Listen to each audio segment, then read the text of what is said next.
Now, where does it, given our history, given the coup, it should tell you something clear in your mind before you run, before you run with another thought.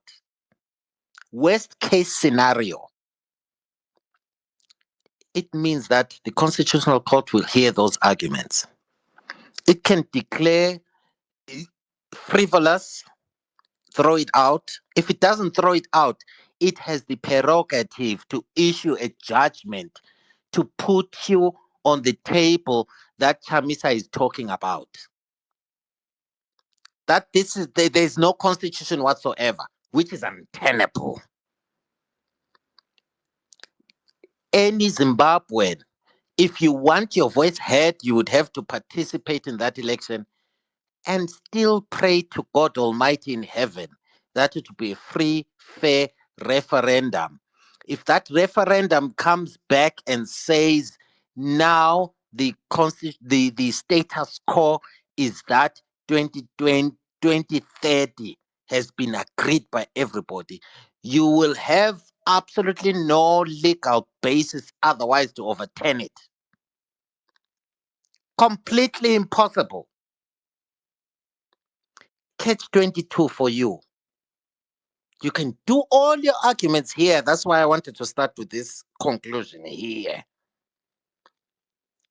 There is absolutely no argument here that we can all put, even if we run with this narrative. A coup, that's not a coup. The Constitutional Court of Zimbabwe declared that scenario. It is moot in law, cannot be revisited. You cannot say legally that there was ever a coup in Zimbabwe. Whether your mind allows you to think it, put it on paper, put it before a court of law, there is absolutely no lower court or even the Constitutional Court itself that can now go back and revisit and say there was a coup in Zimbabwe. It never happened. Whether you declare the very court unconstitutional yourself, you're not higher than the Constitutional Court of Zimbabwe. Get that in your mind so that you are not chasing events. It is useless to chase events that are moot at law. Moot, MWOT. It's water under the bridge. Live with it, whether you like it or not. That's I'm trying to be use English language here to convey to everybody a conclusion of what it means all over the world in terms of the highest court of the land. What does it leave? It leaves Tadini's argument to be very clear is that no matter what any constitutional court in all of the world says, the people can still rise up to bring the whole structure down. And it's no longer a matter of constitutional court. It is a matter of the voices of the people to institute a new constitutional order. So everybody, including and I'm not even shy and I'm not afraid of anybody to say this. This is where Chamisa never wants to go to. He has no backbone to go to what is higher. The only avenue that he has when he opens his mouth, his mouth cannot say there is no constitution. His mouth should be saying they are living people of Zimbabwe who can institute a new constitutional order. Not because there is no constitution. Perhaps maybe this is when finally you can say there's a new baby. Because all the other so called new babies have never existed, they've never had teeth, never suckled their mother's breast, never ran, never walked. But the voice of the people, this is where, even if you look historically to all new constitutional orders, there was never an argument that there was a pre existing constitutional order vis a vis the status quo now. which makes everything mute from before.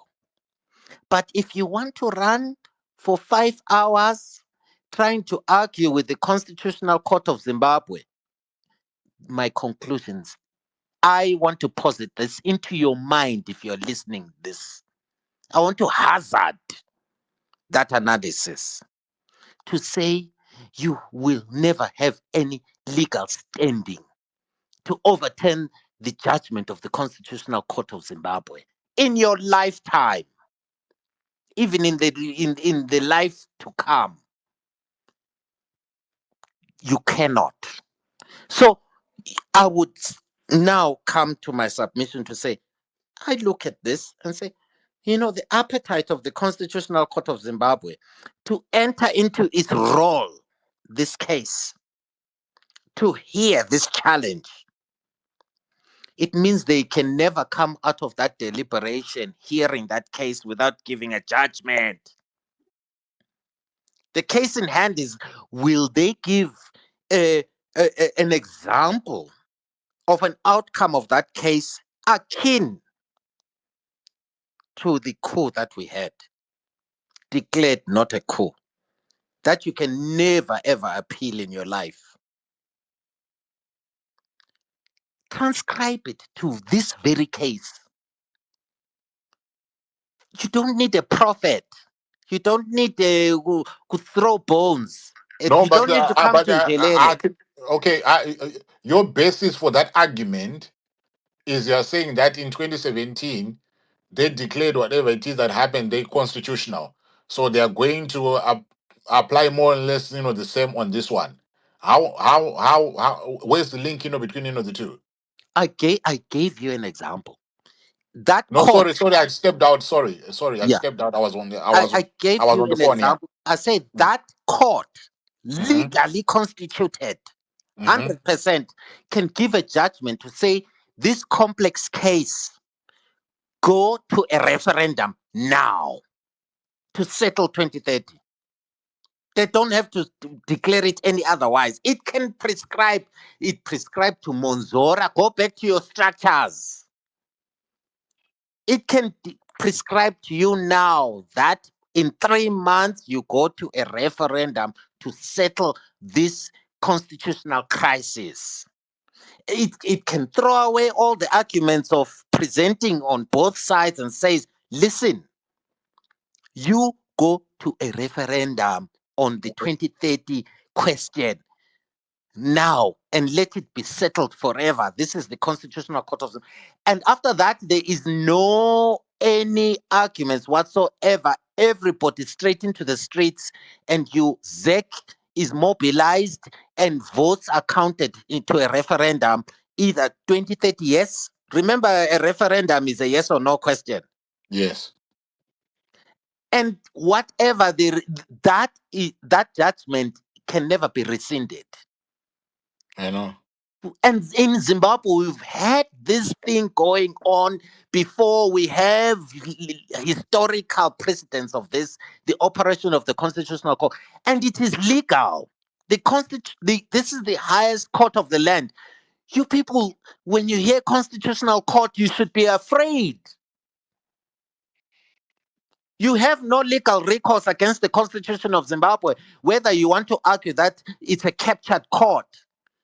You can actually be be be thrown in jail and shot on the spot for defaming the Constitutional Court of Zimbabwe. So get it into your heads. That's why I started with the conclusion. So let the arguments that come forth with here know what you're dealing with. Clear in your head, very clear. Be very clear when you're dealing with the Constitutional Court of Zimbabwe, and ask yourself why this obscure group would get an audience. This is why you have to apply actually for your case to be even enrolled in the highest court of the land. Or else they throw it down to lower courts. If they don't even want, if they may choose not even to hear it, and they don't even have to justify themselves or give you any other thing that you can dispute and challenge. But it seems like with Zimbabweans, this thing is empty. You have various historical precedents of these things, yet you refuse to look. You opening your mouth and saying that the Constitution of Zimbabwe is a non entity is void. Mafunga akho iwewe ziroto. That court sits legally instituted the highest land of the court. You cannot nullify it with your mouth. You can with Dr. Tatini's argument of the people, even historically across the entire globe.